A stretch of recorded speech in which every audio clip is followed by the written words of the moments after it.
चलो पहला क्वेश्चन पढ़ा पहला क्या कंटिन्यू में पढ़ रहे हैं हम। चलो अगला 4.4 gram of aluminium is deposited at cathode.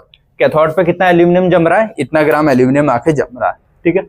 From Al+3 solution, Al+3 से जम रहा होगा, ठीक है। By a certain quantity of electric charge, कुछ करंट से इतना ग्राम एल्यूमिनियम जम रहा है, ठीक है। कितना है वो नहीं बताया इसने ना अभी। The volume of hydrogen produced at FTP, hydrogen जो बन रही है स्टैंडर्ड टेम्परेचर प्रेशर पे, from H+ ion in the solution, solution में जो H+ आयन होंगे उससे हाइड्रोजन गैस जो बन रही है, by the same quantity of electric charge. तो यहां ठीक है विल बी, क्वेश्चन समझ में आया नहीं आया? चलो एक बार और यहां से खड़े होकर पढ़ लेते हैं, ठीक है, तुम्हारे एंगल से। 4.4 gram of aluminium is deposited at cathode from Al+3 solution by a certain quantity of electric charge. The volume of hydrogen produced at FTP from H+ ion in solution by the same quantity of electric charge will be। अच्छा इधर देखो, हाँ question को भाई दो part में बांट रखा है, एक एल्यूमिनियम वाला पार्ट और एक हाइड्रोजन वाला पार्ट, ठीक है। तो एल्यूमिनियम उसने दे दिया है कि 4.4 ग्राम डिपॉजिट हो रहा है और उसका करंट दिया नहीं है कि कितना, लेकिन मुझे पता लग जाएगा ना कि 27 ग्राम के लिए कितना करंट लगता है, 3 फेराड है ना। तो 4.5 ग्राम के लिए कितना करंट लग रहा होगा ये समझ में आ जाएगा, ठीक है। अब जितना करंट उधर लग रहा होगा वो बोल रहा है same quantity of electric current अगर मैं हाइड्रोजन वाले सॉल्यूशन में पास करूं तो कितनी हाइड्रोजन गैस लिबरेट होगी। कर सकते हैं ना, पक्का, ठीक है करते हैं। देखो सेम क्वांटिटी याद है ना, देखो आंसर लिखें इसका। मुझे पता है कि Al+3 से जम रहा होगा वो Al में, 3 इलेक्ट्रॉन मतलब 3 फेराड चार्ज, ये समझ में आता है। इसका मतलब क्या है, 27 ग्राम एल्यूमिनियम को जमने के लिए कितना चार्ज लग रहा है, 3 फेराड, ये कंक्लूजन आता है, ठीक है। या फिर 3 × 10⁵00 कूलम अगर उसमें लिखना हो तो, इतना क्लियर है। अब ये बोल रहा है जम कितना रहा है, 4.5 ग्राम अगर जम रहा है तो कितना इलेक्ट्रिसिटी लगेगी निकाल सकते हैं ना। इतने में इतनी लग रही है तो इतने में कितनी लगेगी, 4.5 के लिए कितनी लगेगी, 0.5 पक्का, ठीक है। तो यहाँ से x की वैल्यू क्या आएगी निकाल लोगे, ये ऐसे ही होगा ना, 27/4.5 = 1/x, या फिर इसको सीधा कट कर लेना, 3 × 1 = 3, 3 × 9 = 27, ये 9 और ये 45 है तो ऊपर 45/90, 45/90 1/2 हो जाएगा, तो ये हो जाएगा x की वैल्यू 0.5 फेराड। इतना चार्ज जा रहा होगा ना इतने को जमने के लिए। अब वो बोल रहा है same quantity of electric charge अगर H+ आयन के सॉल्यूशन में जाए तो कितनी हाइड्रोजन निकलेगी, वॉल्यूम में बताना है, वॉल्यूम ऑफ हाइड्रोजन गैस, ठीक है। तो H+ से क्या बनेगा, हाफ H2, यही बनेगा। कितने इलेक्ट्रॉन, एक, मतलब 1 फेराड चार्ज, ये पता है ना, इसका मतलब 1 फेराड। तो मुझे पता है कि 1 फेराड चार्ज देने पे कितना वॉल्यूम ये होता है, एक होता है तो 22.4 मोल बोलते हैं हाइड्रोजन गैस। अभी कितनी है 11.2, तो 11.2 लीटर हाइड्रोजन गैस निकलेगी अगर 1 फेराड देता हूं तो, ये समझ में आया। अगर आगे हाफ नहीं लिखता तब मैं बोलता ना 1 मोल हाइड्रोजन गैस, तो 1 मोल मतलब 22.4 लीटर होता है। अभी तो आधा मोल हाइड्रोजन गैस है ना, तो आधा मोल हाइड्रोजन गैस है मतलब 11.2 लीटर, ठीक है। अब 1 फेराड पे इतनी है, अपन करंट कितना दे रहे हैं इतना, क्योंकि इसने क्या बोला था सेम क्वांटिटी जो इतने को जमा है उतना अगर इसमें दूं तो कितना, तो 0.5 फेराड पे कितना जमेगा, समझ में आता है। तो 0.5 फेराड पे कितना जमेगा, 1 पे इतना, तो आधा कर दूंगा करंट तो ये भी आधा हो जाएगा ना, तो ये कितना हो जाएगा 5.6, या फिर डायरेक्ट वही अपनी मेथड से लगा लेना 1/0.5 = 11.2/x, तो x की वैल्यू क्या आएगी यहाँ पे 5.6 litre of hydrogen gas liberate होगी। इसके पहले वाला और ये वाला क्वेश्चन सेम ही था, बस इस दोनों में वही किया है ना कि उसमें पहले वाले का डाटा गायब करके दूसरे वाले का दे के फिर पूछा था, इसमें पहले वाले का डाटा दे दिया और दूसरे वाली चीज का पूछा है और सेम करंट पास किया था। समझ में आया थोड़ा सबको, ठीक है। चलो ये अगला क्वेश्चन ये IIT का था, है ना, बहुत पहले की, 6-7 कुछ का होगा। चलो लेकिन सिंपल ही रहते, ऐसा लगता है कि सिंपल ही है। करो, इसके आंसर्स आ गए। चलो ये वाला है ना, 4 मोलर, मोलर मतलब मोलैरिटी दी है कैपिटल M में, aqueous NaCl is prepared, aqueous NaCl बनाया गया and 500 ml of this solution is electrolysed, ठीक है। और इसका कितना ml सॉल्यूशन को इलेक्ट्रोलाइज किया, 500 ml को, ठीक है, 4 मोलर वाला।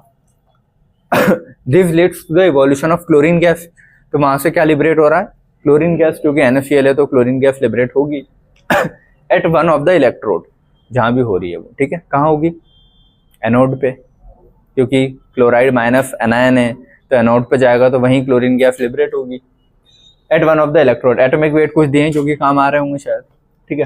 पूछा गया पहले total moles of chlorine gas evolve is, कितना मोल्स क्लोरीन गैस इवॉल्व होगी, कितना होगी, देखो देखो ये वाला क्वेश्चन पढ़ के समझ गए, क्वेश्चन में पूछ क्या रहा है, ठीक है।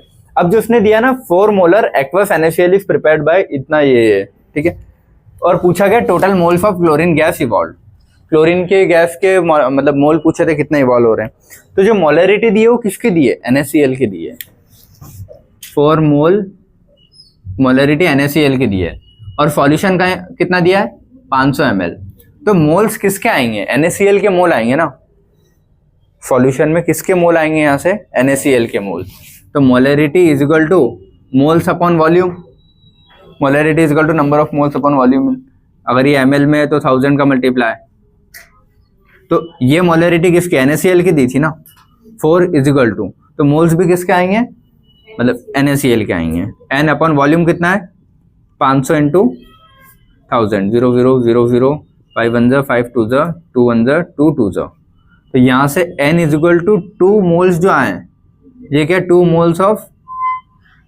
NaCl आया है, ठीक है। 2 मोल किसके आए अपने पास सॉल्यूशन में, NaCl के, ठीक है। अब 2 मोल NaCl, तो एक NaCl काहे में टूटता है, Na plus plus Cl minus, तो अगर ये 1 मोल होता तो 1 मोल बन रहे हैं, अगर ये 2 मोल है, अगर है तो ये भी 2 मोल बनेगा और ये भी 2 मोल बनेगा, ये समझ में आया, ठीक है। अब मुझे किसका चाहिए था, इसने पूछा है total moles of chlorine gas पूछा है, ठीक है, तो 2 मोल अगर ये है तो Cl माइनस 2 मोल अगर जाता है तो 2 इलेक्ट्रॉन रिलीव करेगा और बनाएगा क्या, Cl2 गैस, तो 2 मोल ये यूज होने पे कितना बनेगा, ये 1 मोल Cl2 गैस, तो क्लोरीन गैस कितनी बनी यहां से, 1 मोल, ये पहले का आंसर है। जो आया अभी बताया तो है, ऐसा है, कौन सा, हाँ वो मैंने गलत लिख दिया था, ठीक है, समझ गए सभी कैसा है, क्योंकि ये मोलरिटी और सारी चीजें सॉल्यूशन की दी थी, तो पहले सॉल्यूशन के मोल आएंगे, सॉल्यूशन है कहीं का, NaCl, तो जो ये मोल है वो NaCl के थे, अगर 2 मोल NaCl है तो उसमें से 2 मोल क्लोराइड आयन होंगे, तो 2 मोल क्लोराइड आयन कितने क्लोरीन की गैस बनाएगी, 1 मोल, समझ में आया, तो ये अपना क्लोरीन गैस इवॉल्व कितनी हो रही है, 1 मोल, 1 मिनट है ना, समझ में आया इतना। अब सेकंड और थर्ड उसके हिसाब से होगा, ये बहुत जगह होती है। चलो बाकी इधर बेटा सारे है ना, अगला क्वेश्चन पढ़ू, if cathode is of mercury electrode, अगर कैथोड मरकरी इलेक्ट्रोड का है तो मैक्सिमम वेट कितना होगा, अमलगम बनेगा, बेटा बातें नहीं, ये देखो वो लगा देना पीछे से जाकर खिड़की, कोई भी दोनों तीनों में से, हाँ खिड़की लगा देना, वो खिड़की खुली है उसकी आवाज आ रही है, अरे ये देखने लग गया इधर, चल हाँ बस आ जाओ।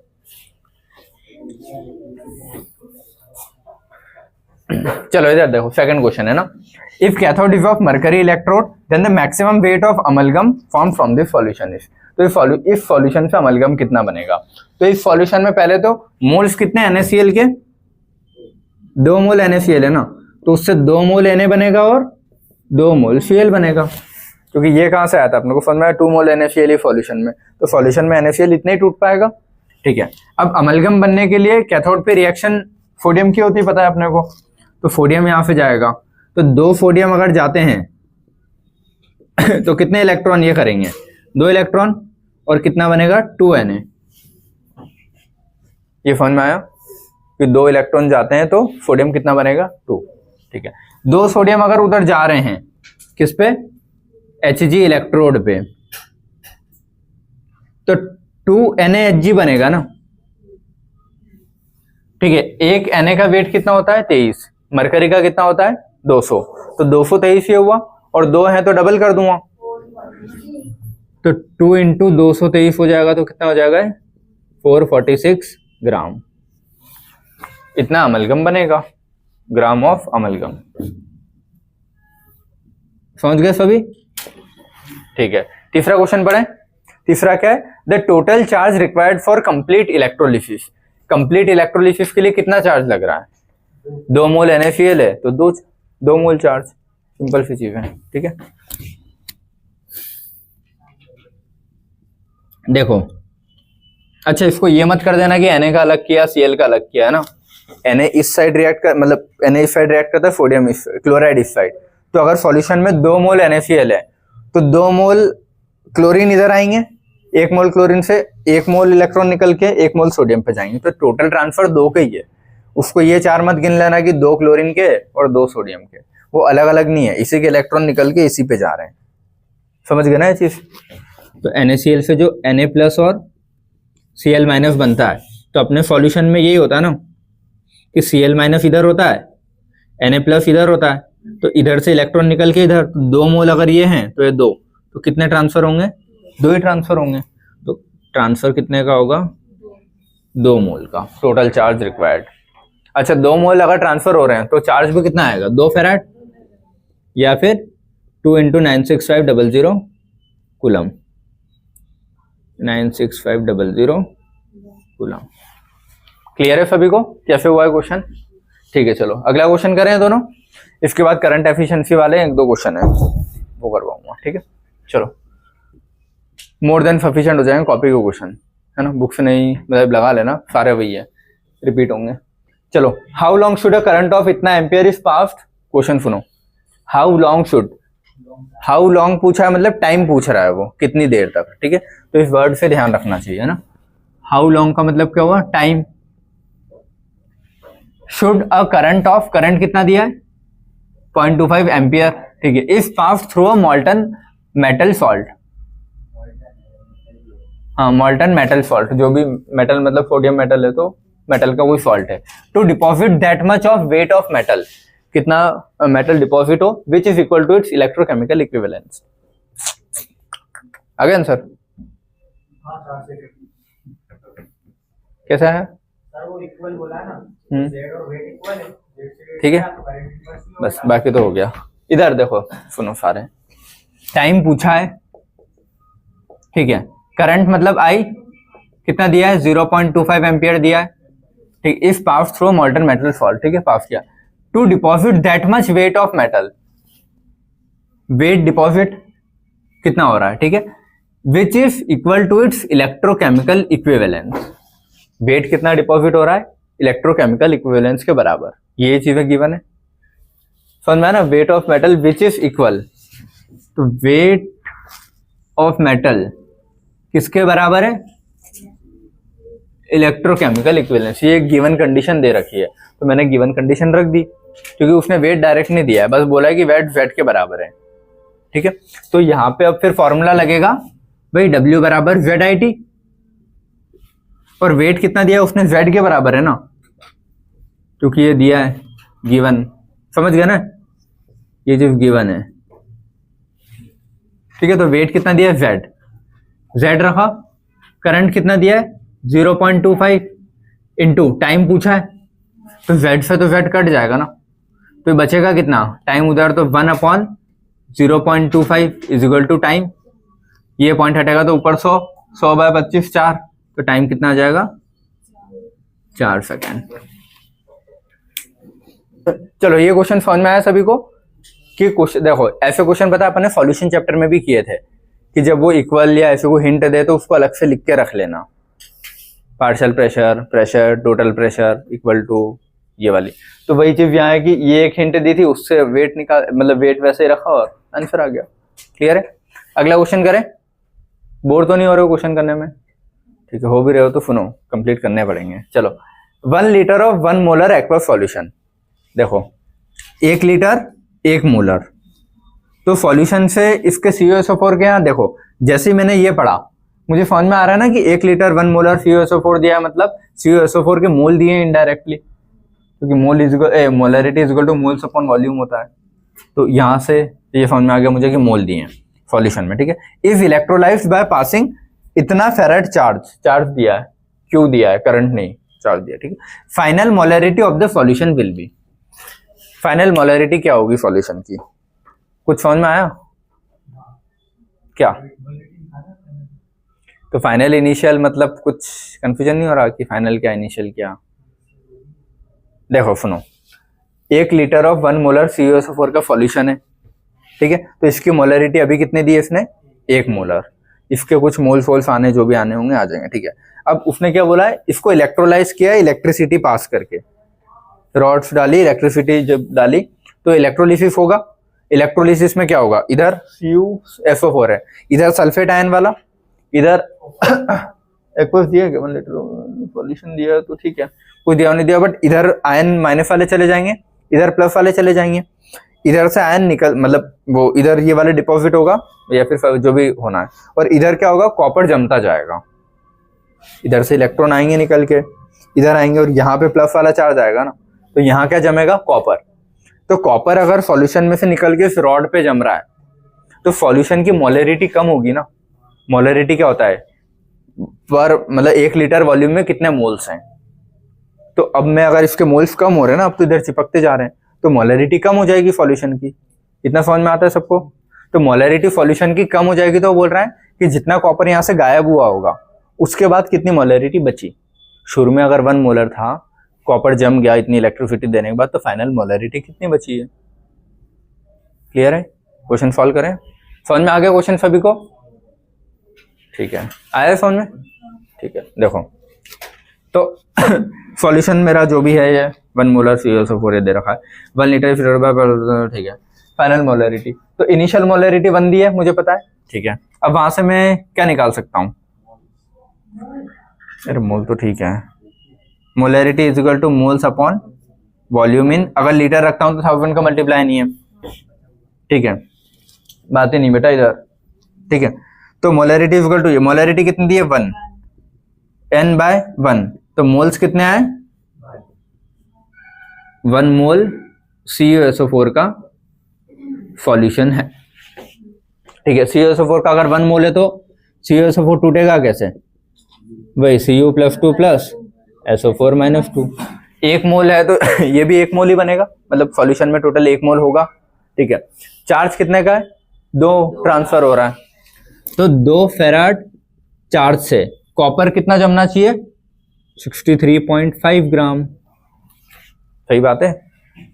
यहां से मतलब Cu + 2 जो सॉल्यूशन का है, Cu + 2 से क्या बनेगा फिर, Cu, ये ऐसे देखा करो, Cu + 2 जाएगा उधर और जमेगा ना, और कितने फेराड पे, 2 फेराड पे जमेगा। तो बोल रहा है कि 2 फेराड अगर इलेक्ट्रिसिटी होती तो कितना जमता, 63.5 ग्राम। तो बोल रहा है उसने इलेक्ट्रिसिटी कितनी दी थी, 1.5 फेराड। तो 1.5 फेराड अगर देता तो कितना ये होता है, ये निकाल लूंगा ऐसे, कितना आएगा, देखो x = आ जाएगा 63.5 इंटू 1.5 डिवाइड विथ 2, ये ठीक है। तो ये कितना आया, 47.7 ग्राम। ठीक है, तो इतनी इलेक्ट्रिसिटी पास करने पे कितना जम गया, इतना ग्राम जमेगा। अगर 2 फेराड पास करता तो इतना ग्राम जमता, इतना फेराड पास किया तो कितना ग्राम जमा, इतना। तो सॉल्यूशन में बचा कितना वेट, ये निकाल सकता हूं मैं। ठीक है, मोल से डायरेक्ट होता क्या हो, नहीं मोल से भी हो जाता है लेकिन, अच्छा देखो 63.5 ग्राम वेट है, तो वेट से मैं मोल वाली चीज चेक कर लूं, इसका मतलब क्या हुआ, 1 मोल, क्योंकि वेट से फिर मेरे को वापस मोल में कन्वर्ट करना पड़ेगा तो टफ पड़ेगा। तो ये x फिर मोल में आएगा, ये कितना आ जाएगा x मोल जो भी आएगा। तो ये तो चलो वेट वाला पोर्शन मैंने, बट इसको अगर मोल से करता हूँ तो क्या हो जाएगा 2/1.5 is equal to 1 mole upon x mole. तो इसके कितने मोल बचेंगे वो निकाल लूंगा। तो x की वैल्यू यहाँ से क्या आएगी तुम्हारी 1.5/2 मतलब 0.75 मोल आएगा। इतना समझ में आ गया सबको? इसका मतलब क्या हुआ कि अगर 2 फेराड चार्ज देता तो 1 मोल जमता पूरा के पूरा, ठीक है। लेकिन अगर मैं 1.5 फेराड का चार्ज दूंगा तो कितना मोल जमेगा 1.75। तो ये तो जम गया ना। सॉल्यूशन में कितना बचा 0.25, ठीक है। रिमेनिंग इन सॉल्यूशन अब लिख रहा हूं ना, रिमेनिंग इन सॉल्यूशन कितना बचेगा, ओरिजिनल 1 था माइनस कितना जम गया 0.5, तो बचा कितना 0.25 मोल सॉल्यूशन में बचा है, ठीक है। अब उसने पूछा क्या था, लेकिन सॉल्यूशन की मोलैरिटी पूछी थी ना, तो मोल मिल गया तो मोलैरिटी निकाल सकता हूं, ठीक है। तो final molarity of the solution, देखो सॉल्यूशन में से पानी तो नहीं गया था ना, मतलब लिक्विड तो नहीं गया, सिर्फ कॉपर गया है वहां जाके जमने, तो वॉल्यूम तो उतना ही रहेगा, ठीक है। तो मोलैरिटी क्या आएगी, मोल्स कितने 0.25 और वॉल्यूम कितना दिया था 1 लीटर, तो नीचे क्या आएगा 1। मोलैरिटी कितनी आएगी 0.25 मोलर। समझ गए कैसे किया है क्वेश्चन? तो अगर इस टाइप के भी आते हैं तो कर लोगे ना। देखो एक ये अलग वैरायटी थी, ये अलग, ये वो, मतलब सारी ऑलमोस्ट कवर्ड है, इससे ज्यादा घुमा नहीं सकता, कहाँ घुमाएगा। मोलैरिटी मोल सब लगा लिया अपन ने, वॉल्यूम अलग अलग क्वेश्चन में, ठीक है। कोई कंफ्यूजन किसी को नहीं होनी चाहिए। ये देखो क्वेश्चन में इसमें दिया क्या था, 1 लीटर सॉल्यूशन है जिसमें 1 मोलर कॉपर सल्फेट है, इतना मुझे पता है। ये बोल रहा है कि अगर मैं इतनी करंट पास करूं तो फाइनल मोलैरिटी क्या होगी सॉल्यूशन की। फाइनल मोलैरिटी चेंज होगी। चेंज क्यों हो रही है, क्योंकि ये जो सॉल्यूशन था जैसे ही करंट पास किया इसमें से कॉपर आयन आके इधर चिपकने लगेंगे, तो सॉल्यूशन में से कॉपर के आयन कम हो गए ना, मतलब मोल्स कम हो गए कॉपर के। मोल्स कम हुए तो मोलैरिटी पे फर्क पड़ेगा, क्योंकि मोलैरिटी होता क्या है, 1 लीटर में कितने मोल हैं वो होता है मोलैरिटी। अगर यहाँ से मोल गायब होकर चिपक रहे हैं इधर तो मोलैरिटी भी कम होगी। तो कितनी होगी फाइनल मोलैरिटी वो पूछी है। तो मैं पहले देख लूंगा कि अगर 1 मोल होता, मतलब इसके इतने में कितने मोल है ओरिजिनल जितने मोल में से कितने इधर जम गए, ठीक है। तो जितने जम गए और ओरिजिनल जितने थे उनके बीच का गैप बच गया होगा यहाँ पे, तो उनके बीच का जो गैप बच रहा है उसकी वजह से कितनी मोलैरिटी बची है सॉल्यूशन की, वही किया है ना। देखो स्टार्टिंग में अपने मोल निकाले कितने, 1 मोल कॉपर सल्फेट का सॉल्यूशन हो गया। अब 1 मोल कॉपर सल्फेट में कॉपर के कितने मोल होंगे, 1 मोल ही होंगे 1 तो 1 मोल कॉपर सल्फेट से कॉपर जमेगा तो 2 फेराड लगता है। तो मैंने बोला 2 फेराड अगर होता तो इतना ग्राम या फिर 1 मोल जमता पूरा, लेकिन इसने क्या बोला इतना ही चार्ज दिया, तो इतना ही चार्ज देने पे कितना मोल होगा ये पता किया अपन ने। ये तो वेट वाला पोर्शन हटा दो, कोई काम का नहीं हुआ ना।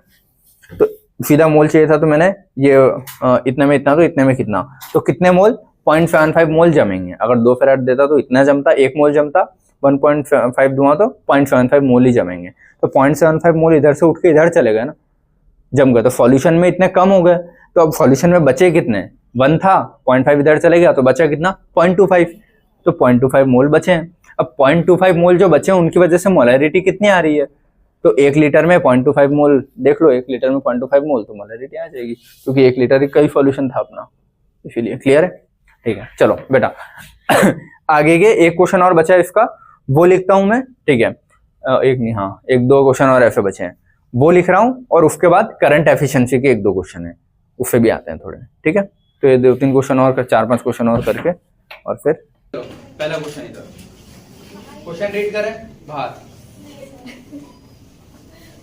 3 इलेक्ट्रोलाइटिक सेल, देखो एक से ज्यादा सेल दे मतलब समझ जाना कौन सा क्वेश्चन होगा, सेकंड लॉ ऑफ फैराडे ही होगा, ठीक है। तो 3 electrolytic cell A, B and C are containing solution of ये और ये, 3 सॉल्यूशन कहेंगे जिंक, Ag और कॉपर सल्फेट के solution respectively, connected in series. कल अपन ने डेफिनेशन में लिखा था ना, सीरीज में कनेक्टेड रहते हैं, ठीक है। अ स्टडी करंट ऑफ इतना एम्पियर वाज पास, कितना करंट पास कर रहे हैं तीनों में से, क्योंकि फैराडे सेकंड लॉ ये बोलता है ना सेम करंट पास करेंगे तीनों में से तो कितना कितना वेट डिपॉजिट होगा, वो किसके बराबर होता है, उनके इलेक्ट्रोकेमिकल इक्विवेलेंट या फिर वही इलेक्ट्रोकेमिकल इक्विवेलेंट या फिर इक्विवेलेंट वेट के, क्योंकि एफ तो कांस्टेंट होता है। ठीक है, करंट कितना पास करे इतना वो पास थ्रू देम अंटिल इतना gram of silver is deposited at cathode of cell B में इतना अगर डिपॉजिट हो रहा है। How long did the current flow, current कितने टाइम तक फ्लो किया होगा इस वाले सिल्वर वाले में। ठीक है, और अगला क्या पूछा, व्हाट मासेस ऑफ ये और ये वर डिपॉजिटेड। समझ में आया कुछ नहीं? हाँ, क्वेश्चन समझ में आया? ठीक है, अगर 1.5 एम्पियर का करंट पास किया है तो और सिल्वर अगर इतना ग्राम डिपॉजिट हो रहा है तो कितनी देर तक मैंने करंट पास किया होगा। ठीक है, और सेकंड क्या पूछा है, कॉपर और जिंक कितना डिपॉजिट होगा अगर मैं 1.5 एम्पियर का करंट पास करूं, और टाइम वो बता देगा अभी। क्लियर है? करेक्ट, चलो ठीक है। पहला क्वेश्चन क्या है पूछा है, हाउ लॉन्ग, ये अगर पूछा है ना इसका मतलब है टाइम पूछा है। क्लियर है? ठीक है, टाइम बताने के लिए अपन एक फॉर्मूला वही है अपना W बराबर ZIT, क्योंकि अभी तो कोई ऑप्शन नहीं है ना, चीजें समझ में आती है। चलो ठीक है, वेट डिपॉजिट कितना हो रहा है 1.45 ग्राम, क्योंकि देखो करंट टाइम पूछा है तो फॉर्मूला लगाना ही पड़ेगा, इसको यूनिटरी से कैसे करोगे, समझ गया ना। Z क्या होता है, E/96500, E क्या होता है इक्विवेलेंट वेट, क्या होता है molecular weight divide with valency, silver का मॉलिक्यूलर वेट 108 अपॉन में 96500 तो था ही सही। ठीक है, वैलेंसी कितनी होती है सिल्वर वाले में Ag प्लस तो 1। ठीक है, इनटू करंट कितना पास किया 1.5 एम्पियर, और टाइम पूछा तो यहां से टाइम निकाल लिया। ठीक है, 1.45 इंटू 96500 अपॉन 108 इंटू 1.5 863.7। ठीक है, सेकंड इतना आएगा। तो इतने टाइम तक मैंने करंट फ्लो किया तब जाके इतना डिपॉजिट हुआ है, ये टाइम में आंसर मुझे मिल गया। ठीक है, पहला क्वेश्चन समझ में आया, टाइम कितना है ये। अब पूछा what masses of copper and zinc were deposited, copper और जिंक के कितने मास डिपॉजिट हुए हैं ये पता करना है। क्लियर है? अब देखो 2-3 तरीके से कर सकते हो, दोनों चीजें लिख लेते हैं। सेकंड लॉ के हिसाब से देखो W बराबर ZIT, वो तो ठीक है, बातें नहीं है ना। W1 by W2 is equal to Z1 by Z2, ऐसे ही करते हैं, या फिर W1 by Z1 is equal to W2 by Z2 is equal to W3 by Z3, जितने भी होंगे उतने। या फिर बोलूं Z की जगह में Z तो E बाय 96500 होता है, तीनों के 96500 कट जाएंगे तो E1 लिख लूं तीनों की जगह। समझ गया ना, क्योंकि ये क्या होता है E इंटू IT अपॉन 96500, क्योंकि करंट तो सेम पास किया है, टाइम भी सेम है, तो जब टाइम सेम है करंट सेम है तो ये कांस्टेंट है, तो W बाय E सबके लिए अलग होगा ना, वेट अपॉन इक्विवेलेंट वेट, और यही होता है अपना। या फिर बोलूं moles into valency is equal to moles into valency is equal to moles into valency, ये दो फार्मूले होते हैं, लिख लेना, एक ये और एक और क्या होता है moles into valency is equal to इसका भी मोल्स इनटू वैलेंसी और इसका भी मोल्स इनटू वैलेंसी। समझ गए? ठीक है, अब उसने पूछा क्या, मास पूछे है ना, अब वो मोल और वैलेंसी से तो आएगा नहीं, क्योंकि फिर मोल को वापस कन्वर्ट करूं गिवन मास अपन मोलर मास, फिर उसको इसमें कन्वर्ट करूं, तो सीधा मैं ये चीजें लिखते जाऊं। तीनों के वेट पूछे, मतलब देखो मुझे सेकंड वाले का वेट पता है ना, किसका, सिल्वर वाले का, तो सेंटर वाले का वेट मुझे पता है, सिल्वर वाले का कितना डिपॉजिट हुआ है, वेट डिपॉजिट कितना है सिल्वर वाले का, कितना दिया इसमें 1.45 ग्राम, ये समझ में आता है। अपॉन इसका इक्विवेलेंट वेट क्या था, molecular weight divide with valency, molecular weight कितना होता है 108 डिवाइड विद वैलेंसी कितनी होगी सिल्वर की 1।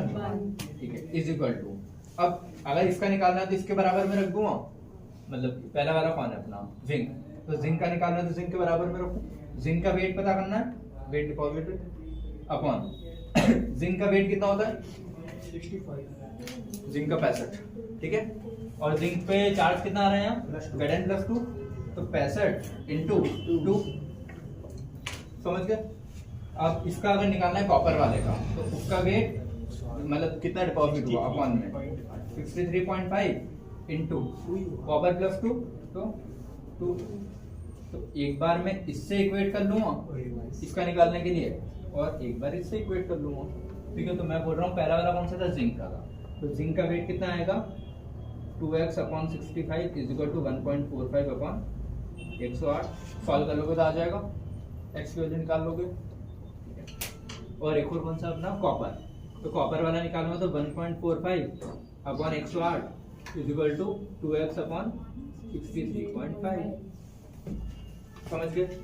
तो ये मेथड थोड़ा कंपैरेटिव सिंपल है, वरना तुम क्या करोगे पता है, हर के लिए W बराबर ZIT लगाओगे अलग अलग। मुझे पता है कि जिंक के लिए निकालना है, तो जिंक के लिए W बराबर ZIT लगाऊं, तो जिंक का weight is equal to Z क्या होता है, इक्विवेलेंट वेट अपॉन वही उसका 96500, फिर उसका इक्विवेलेंट वेट रखूंगा, फिर वापस से वहां वही करंट रखूं और वही टाइम रखूं जो टाइम यहाँ से निकाला है, ये टाइम इनटू ये करंट। फिर इसका भी निकालना है तो इसमें भी सेम W बराबर ZIT, Z की जगह E अपॉन 96500, इसका E लिख लेंगे जो उसका वेट अपॉन बैलेंस ही है। ठीक है, और फिर IT, तो इसमें वापस से IOT का मल्टीप्लाई करूं, तो IOT के कैलकुलेशन में बार बार क्यों करूं जब मेरे को पता है कि तीनों आपस में ऐसे रिलेट करते हैं, तो तीनों के IT कट जाएंगे, वरना इंडिविजुअल भी निकाल सकते हो। समझ गए? W बराबर ZIT से, तो इससे ऐसे आंसर आएंगे, x की वैल्यू निकाल देना कितना कितना वेट डिपॉजिट होगा। ठीक है, समझ में आया सभी को? चलो अगला ये वाला क्वेश्चन बताओ। A charge of 1 farad deposit, 1 farad का चार्ज अगर मैं पास करता हूँ तो कितना कोई भी सब्सटेंस डिपॉजिट होता है, क्या वो 1 मोल के बराबर होता है हमेशा? ठीक है, 1 ग्राम के बराबर होता है हमेशा? 1 ग्राम इक्विवेलेंट के बराबर होता है हमेशा? 1 अमाउंट AMU ऑफ सब्सटेंस के बराबर होता है? 1 ग्राम इक्विवेलेंट ऑफ है ना। देखो अब मुझे पता है कि सीधा कुछ नहीं समझ आ रहा ना तुमको, सिंपल सी चीजें तुम क्या मारो करोगे, W बराबर ZIT। IT क्या होता है, चार्ज Q, यही होता है, तो इसको मैं सीधा Q लिख लूं। ठीक है, और चार्ज की यूनिट फैराड में होगी। ठीक है, तो ठीक है चलो अभी सब ऐसे लिखना है, ZIT है, इसको लिखा मैंने ZQ, चार्ज की यूनिट फैराड में होगी तो होगा। ठीक, अब वेट चार्ज ऑफ 1 फैराड बोल रहा है वो। ठीक है, तो Z क्या होगा, W बराबर ZQ है ना, और Z क्या होता है, E अपॉन F, 96500 F होता है, F इंटू Q, और Q चार्ज है, चार्ज की यूनिट भी क्या होती है, फैराड, तो इसको भी फैराड से। तो वेट किसके बराबर होता है, इक्विवेलेंट वेट के, कि जो भी वेट डिपॉजिट हो रहा है वो इक्विवेलेंट वेट के बराबर होता है। अगर मैं एक मतलब चार्ज 1 एम्पीयर 1 कूलम चार्ज तो बोल रहा है भाई 1 फैराड या 1 कूलम एक ही बात है। ठीक है, तो अगर इतना चार्ज पास करो तो किसके इक्वल होगा, हमेशा 1 इक्विवेलेंट के हिसाब से ही चीजें रिएक्ट करती है। ये अपन ने पढ़ा भी था कि मोल से नहीं कंपेयर करना हो तो सबसे बेस्ट क्या है, उसके ग्राम इक्विवेलेंट या इक्विवेलेंट वेट के हिसाब से ही चीजें रिएक्ट करती है। तो याद रखना ना, अलग से स्टेटमेंट लिख लेना है। ठीक है, कि कोई भी चीज किसके अकॉर्डिंग डिपॉजिट होती है, उसके इक्विवेलेंट वेट के हिसाब से डिपॉजिट होती है। समझ गए चीजें? 1 मोल हर के लिए जरूरी नहीं है ना, 1 फैराड पे जरूरी थोड़ी नहीं है 1 मोल फिक्स ही है ना, 1 फैराड की L + 3 से AL जम रहा है, 3 फैराड के लिए 1 मोल AL जम रहा है, तो मैं बोलूं 1 फैराड के लिए 1 मोल थोड़ी जमेगा, हाँ वो 1 मोल इलेक्ट्रॉन। समझ गया ना। तो यहाँ पे 1 फैराड में फिर 1/3 मोल जम रहा है, तो वो हर इक्वेशन के लिए मोल अलग अलग होता है ना, अगर इलेक्ट्रॉन लेकिन इक्विवेलेंट कभी भी अलग नहीं होता। इलेक्ट्रॉन होता तो सही बात है। ठीक है, तो वो एक सिंगल मतलब जिन पे एक चार्ज एक इलेक्ट्रॉन मोल ट्रांसफर हो रहा है उनके लिए सही है फिर मोल, लेकिन अलग अलग है तो सबके लिए कौन सी चीज कॉमन है, ग्राम इक्विवेलेंट। क्योंकि एग्जांपल देखो ना, क्लियर है, हर के लिए अलग जाएगा, फिर कॉपर प्लस वाले के लिए अलग, Ag प्लस के लिए अलग, इसीलिए ये सबके लिए कॉमन है, ये सबके ग्राम इक्विवेलेंट के हिसाब से। अब बेटा इधर देखो, ये जो क्वेश्चन है अगला क्या है, एक छोटा सा हेडिंग डाल देना, करंट एफिशिएंसी। करंट एफिशिएंसी का मतलब होता है जितना करंट तुमने दिया, क्या उतने करंट से कितना वेट डिपॉजिट हो रहा है। समझना है ये चीज, जितना करंट दिया उससे कितना वेट डिपॉजिट हो रहा है, वो वाली चीज है। तो करंट एफिशिएंसी परसेंटेज में आती है, input current upon sorry output upon input current. देखो जितना करंट तुमने दिया वो ओरिजिनल करंट होगा, मैंने बोला मैंने 5 एम्पियर करंट दिया, तो मेरा ओरिजिनल करंट मैंने दिया। अब उस ओरिजिनल में से कितना करंट सही में यूज हुआ है, वो क्या होगा मेरा आउटपुट करंट इनटू 100, तो वो होगी मेरी करंट की एफिशिएंसी। कि करंट जितना दिया क्या उतना काम कर रहा है, नहीं कर रहा है, तो एफिशिएंसी पता लग जाएगी कि इतना दिया लेकिन इतना ही काम हुआ, इतना वेट डिपॉजिट हुआ तो इतना ही यूज होगा ना, जितना यूज हुआ वो करंट उसके हिसाब से। ठीक है, तो वो करंट है। अब इसका क्वेश्चन है, 2 क्वेश्चन है, तो समझ जाओगे कि क्वेश्चन आते कैसे। A current of 2 ampere is passed for 1 hour, 2 ampere current दिया 1 घंटे के लिए। ठीक है, और solution AgL3 has a current efficiency of 50%, लेकिन इसकी करंट एफिशिएंसी क्या बोल रहे हो 50% है, मतलब 2 एम्पियर पूरा का पूरा यूज नहीं हो रहा। ठीक है, 50% यूज हो रहा है, मतलब 1 एम्पियर। अरे 3 क्वेश्चन और बचे हैं बस। चलो इधर, ठीक है, इधर 2 एम्पियर करंट पास किया 1 घंटे के लिए।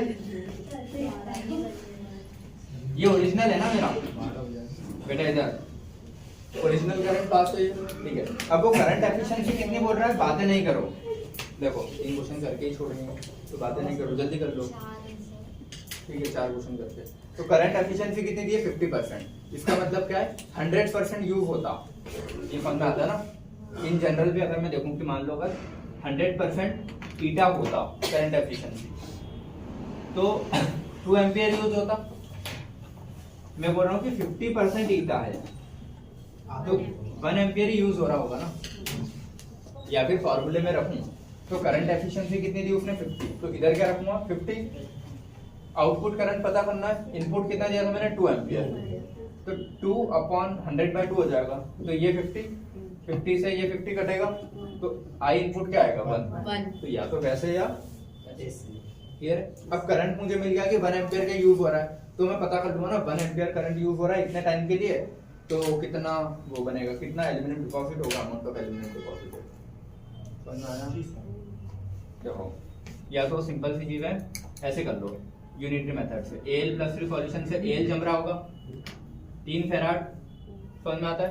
ठीक है, 3 फेराड अगर इलेक्ट्रॉन मतलब वो दे रहा हूं मैं क्या चार्ज, ठीक है, तो टाइम रखना पड़ेगा। ठीक है, आंसर हो देखो 3 फेराड अगर मैं चार्ज रख रहा हूं तो कितना एल्यूमिनियम डिपॉजिट होगा 27 ग्राम। तो यहां से मैं चार्ज निकालू पहले, 1 एम्पियर चार्ज कितना होगा, Q बराबर I × T, करंट कितना है 1, टाइम कितना दिया है उसने 1 आवर, तो 1 आवर मतलब 1 इंटू 1 आवर में 60 मिनट इंटू 60 सेकेंड, तो ये कितना आ जाएगा 6 में 36 3600 सेकेंड कूलम चार्ज जो भी है। ठीक है, तो Q की वैल्यू यहाँ से समझ आ गई। ठीक है, 3600 फैराड नहीं Q आएगा। ठीक है, चार्ज अपना कूलम में आएगा, तो इतना कूलम चार्ज आया, तो इसको भी मैं फिर कूलम में रखूं या तो समझ गए, तो इसको कितना कर लूंगा मैं 3 × 96500 कूलम अगर पास करता तो इतना, तो अपना करंट एफिशिएंसी तो ये है ना, मतलब चार्ज इतना आया, तो अपना चार्ज कितना है 3600 कूलम अगर पास करता हूँ तो ये कितना बनेगा, निकाल लोगे कि इतने में इतना तो इतने में कितना, या फिर वही W बराबर ZIT रखना है इसके लिए कि weight deposit is equal to Z क्या होता है इक्विवेलेंट वेट, इक्विवेलेंट वेट क्या होता है molecular weight divided by valency, इसका मॉलिक्यूलर वेट ये, वैलेंसी ये, नीचे 96500, ये करंट कितना है 1 एम्पियर, ये बता रखा है ना, इनटू 1 इनटू अपना टाइम कितना दिया है 1 × 60 × 60, तो यहाँ से रखोगे तो भी ये सेम ही आएगा ना, इसके अंदर है ना, या तो वैसे करोगे तो भी वही आएगा और ऐसे करोगे तो भी वही आना। तो यहाँ से ये अपॉन में ये अपॉन में ये, तो x की वैल्यू आ जाएगी, फाइंड कर लेना। समझ गए, कैलकुलेशन तुम कर लेना कैलकुलेटर से और आंसर निकाल लेना। ठीक है, ये वाला कर है, 3 क्वेश्चन और बचे हैं छोटे छोटे से, जल्दी करते हैं। ठीक है,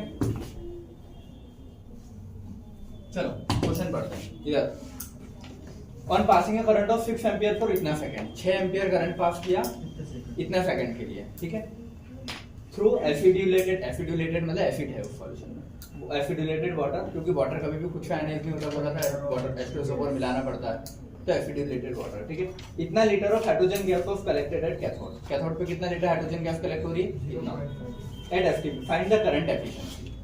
करंट एफिशिएंसी फाइंड करना है, मतलब पूरा जितना करंट दिया है उतना यूज नहीं हो रहा होगा, सिंपल सी चीज है ना, पूरा यूज हो जाता तो करंट एफिशिएंसी पूछते ही क्यों, 100% थी फिर तो क्वेश्चन समझ में आया क्या पूछा? अगर करंट एफिशिएंसी पूछी है मतलब पूरा के पूरा करंट यूज नहीं हो रहा होगा तभी पूछी है, पूरा यूज हो जाता तो 100% करंट एफिशिएंसी होती, पूछते ही नहीं। करंट एफिशिएंसी पूछी मतलब कितना करंट यूज हो रहा है, मतलब कितना यूज हो रहा है एग्जैक्ट क्वेश्चन से, समझ गया ना?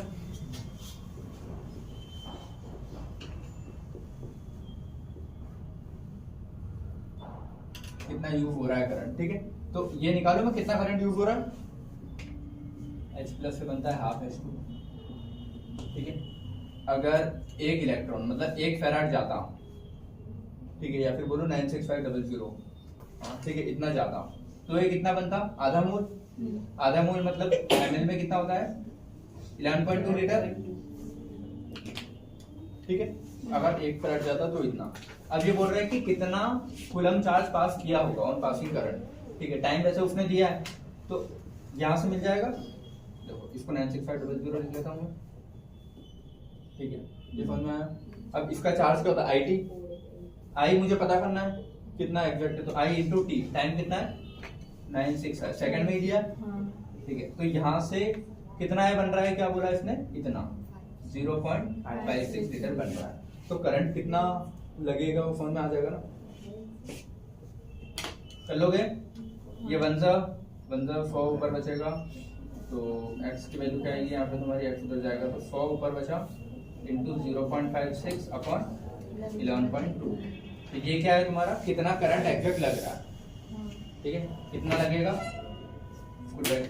देखो इस पॉइंट से तो ये दोनों कट जाएंगे, 56 अपॉन 11.2 डिवाइड करो इसको, 4, ठीक है, 4 एम्पियर सर नीचे आएगा, अच्छा 1/4, चार और पॉइंट भी है। पॉइंट आएगा 1 तुम लोग एक आंसर बताओ, 10/4 56 अपॉन 11.2 कितना होता है, 10/4 ये बताओ, करेक्ट है यार, 2.5 कितना हुआ, 2.5 2.5, हाँ आंसर। तो 2.5 एम्पियर करंट ही यूज हो रहा है, लेकिन दिया कितना था 6 एम्पियर दिया है अपन ने, तो करंट एफिशिएंसी ईटा कितनी आएगी, ओरिजिनल कितना दिया है 6, आउटपुट हुआ कितना 2.5 इंटू 100, तो नीचे इसका 10 इससे ये कटा 25, 250/6 कितना होता है, कितना हुआ है, बस आंसर सर आंसर अब हम कर लेंगे, कर लोगे, ठीक है।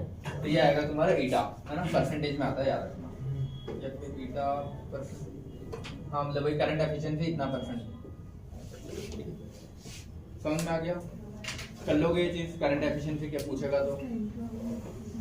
कोई डाउट इसमें किसी को, पहले इतने वेट से तुमको पता करना है कि कितना करंट सही में लगा है, और वहां से करंट एफिशिएंसी चेक कर लोगे कि हमने ओरिजिनल इतना दिया था लेकिन इतना ही यूज हुआ है। सर इसको डिवाइड करने पर तो 5 आ रहा है ना, ये है ना, मतलब 11.2 into 5 to the 10 5 6 5 56, हाँ कौन सा है डिवाइड करने वाला,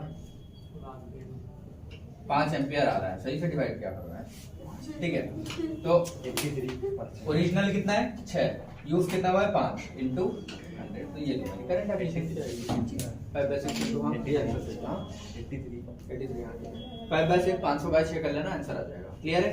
अब ये 2 क्वेश्चन और कर ले जल्दी से फटाफट, तुम लोग इंतजार ही कर रहे हो।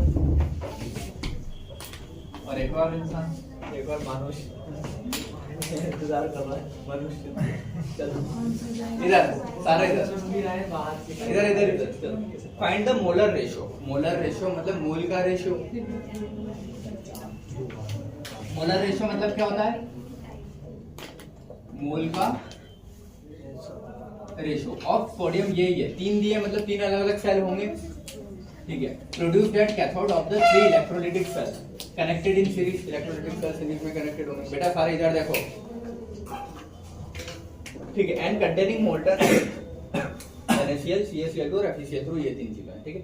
व्हेन 3 फैराड चार्जेस पास, तो तीनों में सेम चार्ज पास करते हैं अपन, ठीक है। और पूछा गया उसने मोल का रेशियो पूछा है, तो अपने को 2 फॉर्मूले पता है, तो W1/E1 = W2/2 = W3/3, या फिर moles into valency = moles into valency = moles into valency. तो यहाँ पे मोल का रेशियो पूछा है, तो ये वाला फॉर्मूला ज्यादा सही है ना शायद मेरे पास, समझ में आ गया। Moles into valency moles into valency moles into valency, समझ में आया। ये मोल्स को मैंने n लिखा है, वैलेंसी को v लिखा है, वॉल्यूम में समझना है। छोड़ दे यार। दो ही क्वेश्चन है बस लास्ट है, हो गया पक्का। भाई लास्ट करके तूने कितना कर दिया, तू देख भाई समझ देख। अरे हाँ हाँ एक अबे इधर moles into valency is equal to moles into valency is equal to moles into valency. Moles का रेशियो पूछा है ना बेटा, इधर तो देख लेना, ठीक है। पहले वाले की वैलेंसी कितनी है, सोडियम वाले की 8, तो उसकी वैलेंसी और इसके मोल्स इनटू वैलेंसी, ठीक है। दूसरे वाले की वैलेंसी कितनी है 2 इनटू मोल्स का रेशियो वही है, और वैलेंसी कितनी है 2 is equal to moles into इसकी वैलेंसी कितनी है 3। अब मोल्स का रेशियो पूछा है ना, तो बाकी सबको मतलब एक साइड कर लूं, ये n1 n2 n3 ले लेता हूं मैं, तो n1 is to n2 is to n3 is equal to, clear है, 1 by 1 2 3 नहीं, 1/2 is to 1/2 1 by 1 is to 1/2 is to 1 by 3। ये समझ में आया क्या किया मैंने? नहीं आया सबको? नहीं आया। मोल्स पर देखो, एक साइड मैंने सारे मोल रख लिए, एक साइड सारे मैंने वैलेंसी रख ली, और उनका रेशियो, क्योंकि देखो ये चीज यही थी ना, moles into valency equal to ये, तो ये वही वाली बात हो गई थी कि moles upon valency, sorry moles into valency था ना। सबको तुम